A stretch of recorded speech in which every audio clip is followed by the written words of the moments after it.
Untuk membahas persoalan ekonomi yang sedang menjadi kesulitan bagi begitu banyak orang. Rumah tangga mulai tabungannya menipis. Yang muda merasakan sulit cari pekerjaan. Yang sekarang sedang bergerak di perusahaan juga mengalami kesulitan untuk pengembangan. Jadi dalam situasi yang tidak mudah-mudah saja. Lalu apa yang sekarang menonjol?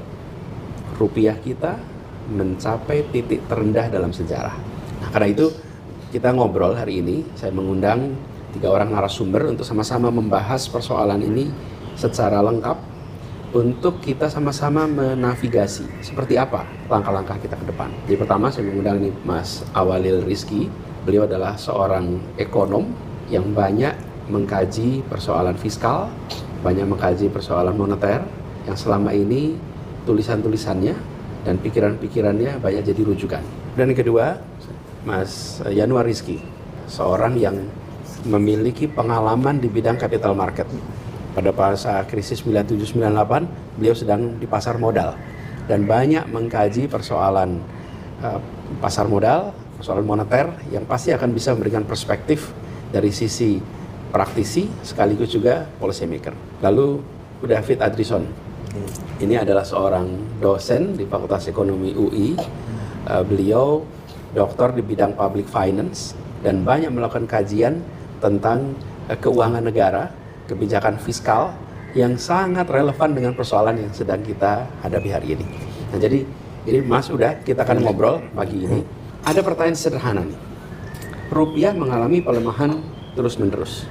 Tapi kita juga tahu bahwa mata uang itu sesungguhnya adalah simbol kalau penyakit itu namanya gejala, simptom. Ada masalahnya. Cerminnya adalah pada mata uang. Seperti kalau kita kena flu, ada infeksi. Infeksinya itu penyakitnya, gejalanya suhu tubuhnya panas. Nah, hari ini rupiah kita melemah, itu gejalanya, masalahnya apa? Nah, saya ingin coba bahas sama-sama.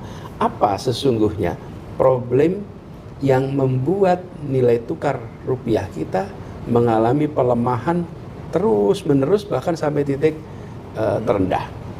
Mungkin bisa Mas Awalil dulu. Ya, makasih Mas Anies. Tadi udah benar itu bahwa rupiah itu soal gejala. Berarti kita kan harus cari tahu penyakitnya kalau memang itu dianggap gejala sakit. Dan memang sudah ada gejala sakit dengan kondisi sekarang ini. Nah, sebetulnya ini yang jadi masalah adalah semua negara sedang mengalami kesulitan masa saat ini. Jadi tidak hanya Indonesia, ini kita fair dulu. Jangan sampai juga dikira, wah ini kita buruk. Ya banyak negara yang buruk. Ada bedanya tapi kebanyakan negara lain itu mengakui sedang mengalami kesulitan. Nah, kita denial. Pemerintahnya denial itu. Nah, kesulitan itu terutama memang belakangan dipicu oleh Trump, dipicu oleh Selat Hormuz. Tapi sebetulnya kalau analisis ekonominya, strukturalnya sudah 1-2 dekade, Mas. Ada banyak gejala. Misal gejala, COVID itu hanya memperparah. Gejala fenomena AI itu ternyata merubah banyak urusan. Perubahan supply chain dan tata ekonomi dunia. Kan jadi itu merubah. Gitu. Lalu ada satu yang jarang, tapi nanti Mas Yanuar yang banyak tahu. Ada perubahan dinamika keuangan, di mana dahulu itu yang paling penting di dinamika keuangan itu bank, Mas. Sekarang itu lembaga keuangan non-bank. Ya salah satunya namanya hedge fund. Jadi yang ngomong-ngomong Soros itu perlu tahu itu. Sekarang itu lebih dari era Soros sebenarnya. Nah ini menjadi tekanan ke banyak negara.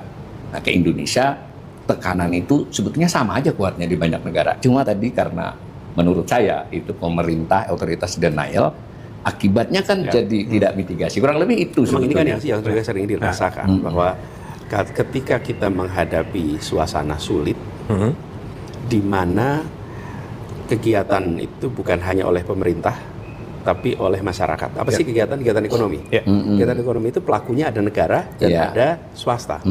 Maka langkah yang paling penting adalah membangun kepercayaan. Betul. Bagaimana seluruh pelaku itu percaya kepada langkah pemerintah, sikap pemerintah. Nah, untuk percaya salah satunya adalah dengan menyatakan kita sedang mengalami kesulitan. Dan itu yang tadi Mas Awalil cerita dikerjakan di beberapa negara lain. Sehingga ketika nanti ada langkah-langkah dikerjakan, ya memang kita sedang ngalamin kesulitan. Gitu. Nah, ini contoh yang paling ini, Mas. Apa? Energi. Kan orang pada ribut gara-gara Hormuz ini eksplisit banget.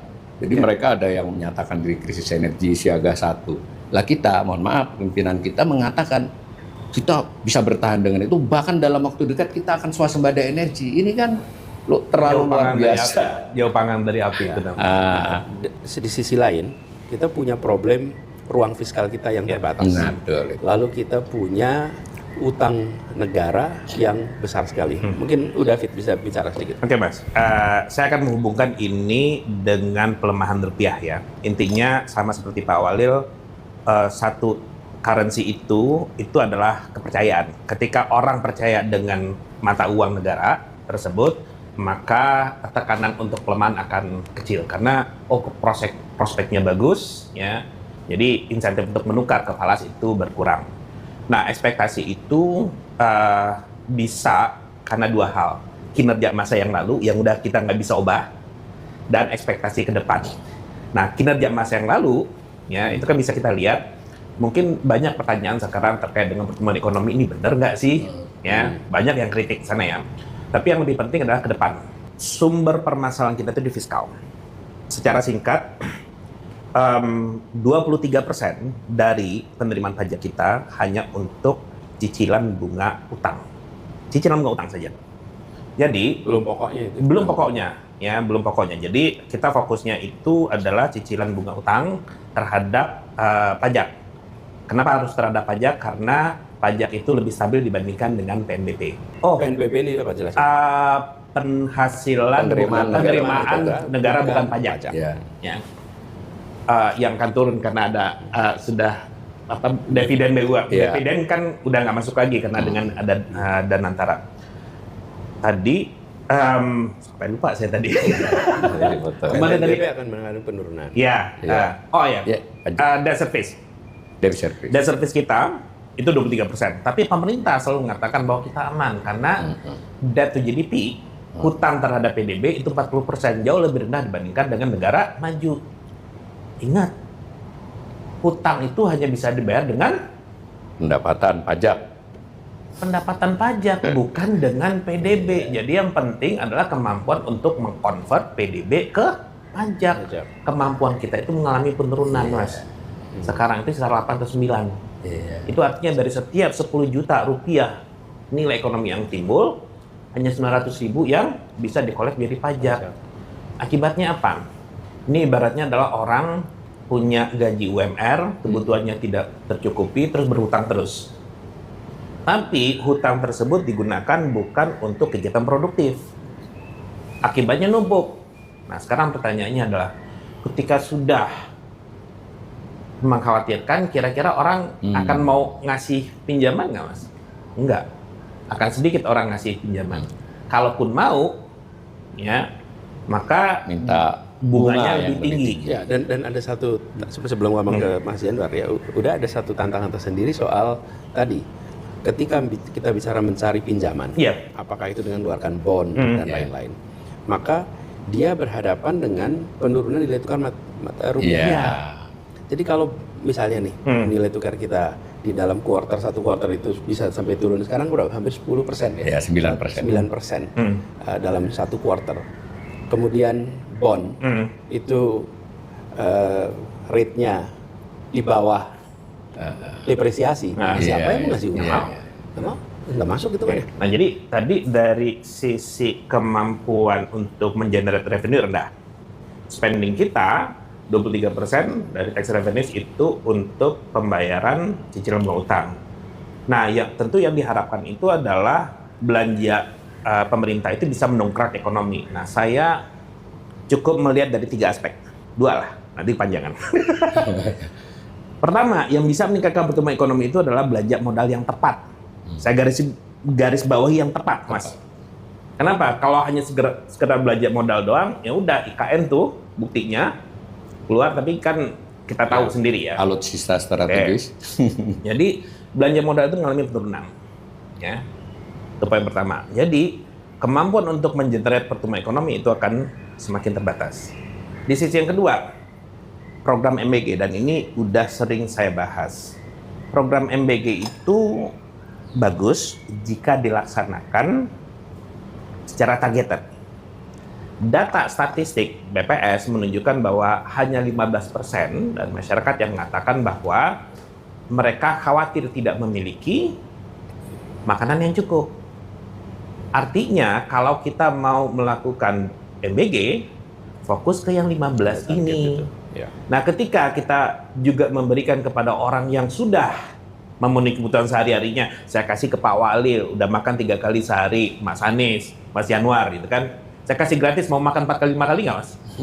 Enggak. Nah, itu udah sering saya sebutkan. Nah, justru yang akan terjadi itu adalah makanan yang sudah dibuat itu nggak dikonsumsi. Itu fakta. Sementara di sisi yang lain, dana ini menghabiskan ya dana yang harusnya bisa digunakan untuk yang lain, untuk meningkatkan pertumbuhan ekonomi. Nah, orang luar ngelihat nih, Orang luar tuh maksudnya orang investor, lembaga rating asing, dan Iya. mereka kan fokus. Salah satunya masalah fiscal prudence ini. Dan salah satunya mengakibatkan hati-hati loh, fiskal kita nggak prudent, ini Ya. yang menjadi perhatian gitu. Nah, wajar jadi rupiah akan tertekan. Ya, sama juga ini barangkali kalau kita lihat pertumbuhan ekonomi. Kalau lihat GDP kan kira-kira gini. Satu, aktivitas produktif ya. Ya. Pertama investasi, kemudian government spending, Ya. lalu konsumsi, Ya. tambah ekspor, Ekspor, kurangi impor. impor kan gitu kira-kira. Ya. Nah, di dalam government spending saat ini ada konsumsi. Ya, Kan makan siang itu masuknya kegiatan konsumsi Ya. sesungguhnya kan. betul, belanja barang. Cuman belanja barang untuk konsumsi yang biasanya dilakukan oleh rumah tangga. Nah, sekarang itu porsi yang seharusnya berada di porsi, kalau belajar ekonomi Ya, itu pasti ada tulisannya konsumsi rumah itu tangga. adalah konsumsi rumah tangga. Ya. Itu sekarang berada di G. G yang biasa kita sebut sebagai government spending yang seharusnya pada aktivitas produktif. Yang produktif. Nah, itu nanti kita bisa bahas lebih jauh ya. Cuman Mas Januar, mungkin bisa lihat sedikit dengan penurunan nilai tukar seperti ini.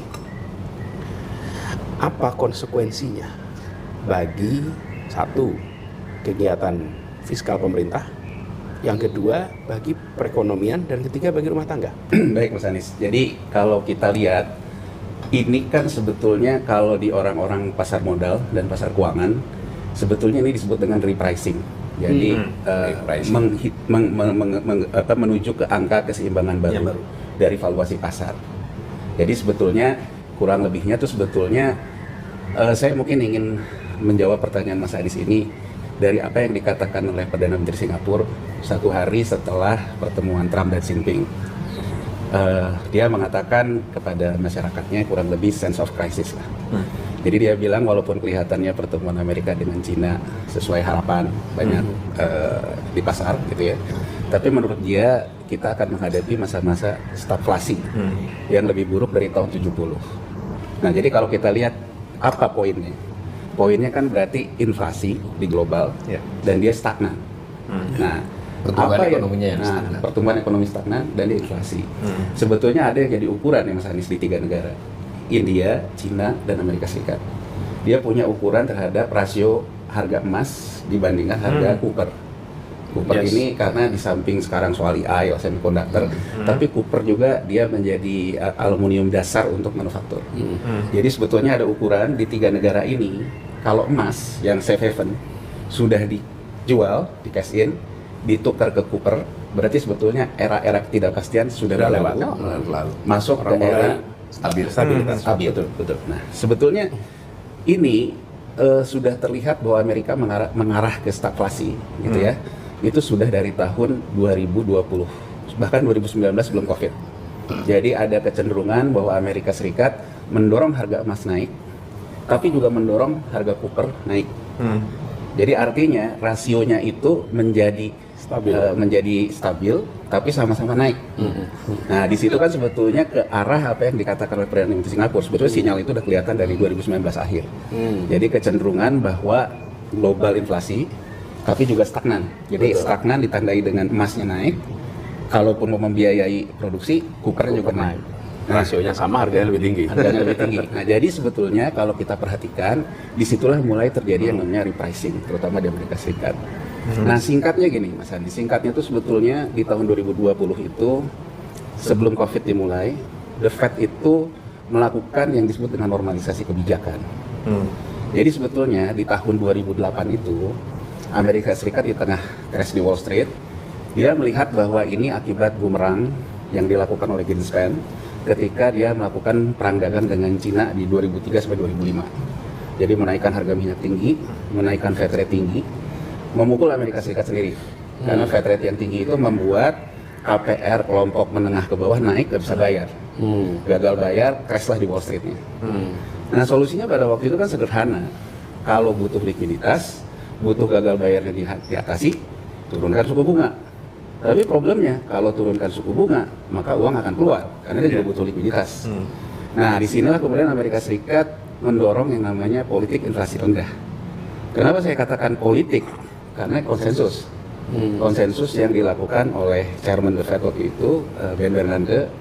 Waktu itu kan lagi pemilu juga dengan Senator McCain, dengan Senator Obama, juga dengan Bush.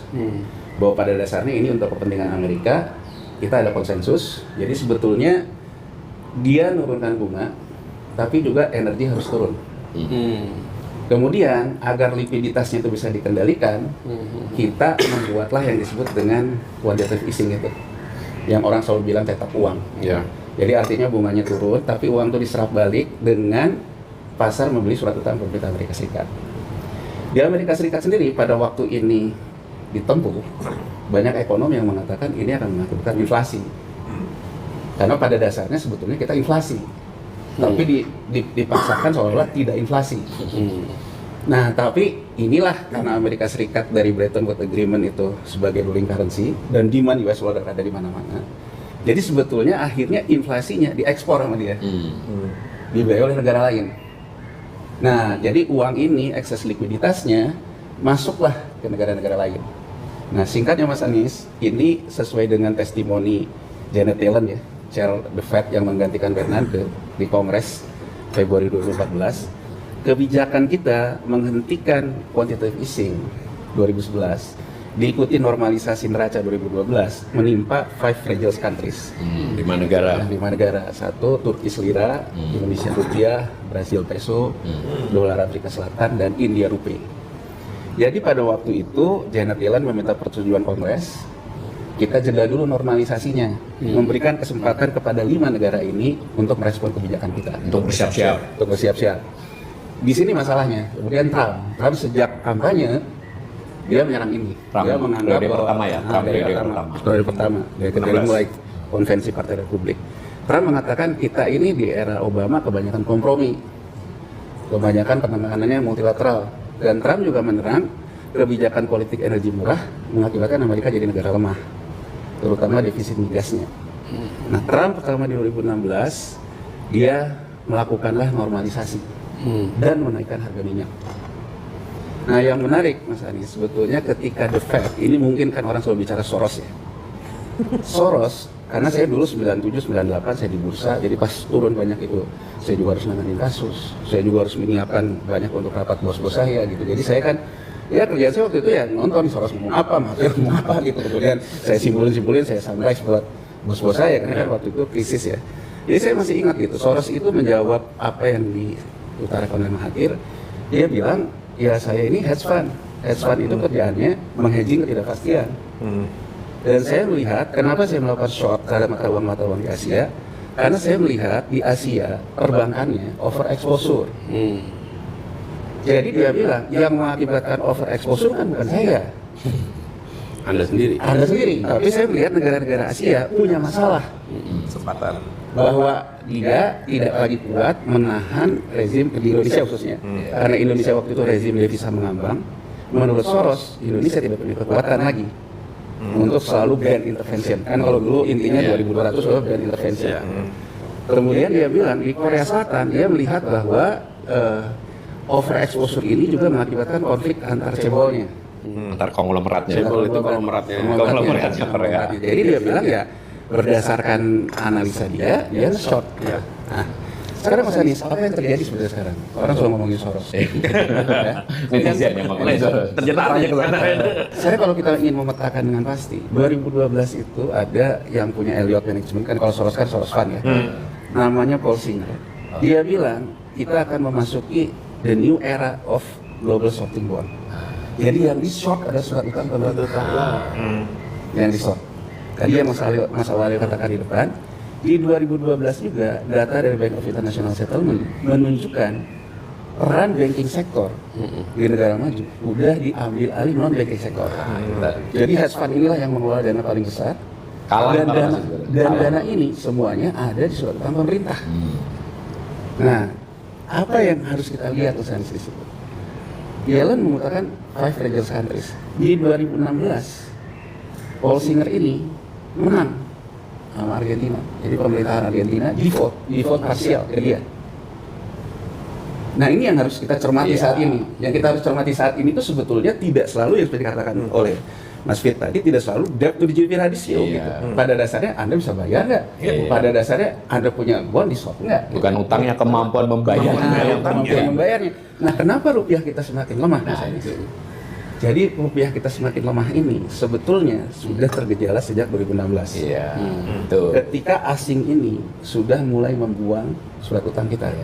Mengurangi. Karena pasalnya dia normalisasi kan, dia balik ke sana. Di 2020 dilakukan. Nah, celakanya kita ini Mas Anies, kalau kita lihat data likuiditas kita itu selalu terkait dengan kebijakan ekspansi likuiditas dari The Fed. Kalau The Fed itu ekspansi, maka kita basah lah. Tapi kalau The Fed itu tidak ekspansi, kering. Itu dari sudut pandang pasar keuangan dan moneter. Persoalannya, neraca dagang kita sangat erat kaitannya dengan Cina. Nah, fakta menarik, Cina di 2021 mengalami masalah juga. Dia ada masalah di kredit properti. Nah, jadi kalau kita mau kasih catatan 3 juta perumahan ini hati-hati juga Mas Adi. Karena Cina juga membangun ini, kemudian dia macet di 2021. Nah, Sehingga Cina sekarang nggak seperti Cina 10 tahun lalu itu. ya, dia ada tekanan juga. Nah, jadi ekspor impor Cina berkurang. Pertama, di 2020, pertama kali Amerika Serikat normalisasi itu apa yang terjadi? Fenomena mantap makan tabungan terjadi. Masyarakat kita yang tabungannya di bawah 100 juta, yang populasinya banyak, saldonya turun. Itu di 2019, Mas Adis. Sebelum COVID. Sebelum COVID. Di 2023, pinjol. Mulai banyak masyarakat kita resah, dikejar-kejar debt collector, teman-temannya pun diancam. Iya. Nah, ini udah jadi maut kan, makan utang Mas Anies. Apa pegadaian? Kirain tadi matang. Pegadaian juga, pada ngadaian barang juga. Jadi sebetulnya ini yang dikatakan oleh Mas Fit tadi, yang menghantam penerimaan negara kita. Karena PPR-nya turun, PPh-nya turun. Nah, ini yang selalu di-denial. Nah, singkatnya, kenapa ini terus melemah sejak 2023 terutama?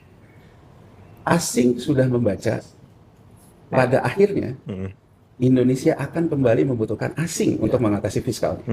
Jadi saya sebelum menjawab lagi deh, Mas Anwar, sebelum menjawab lagi nih. Ini, kalau kita perhatikan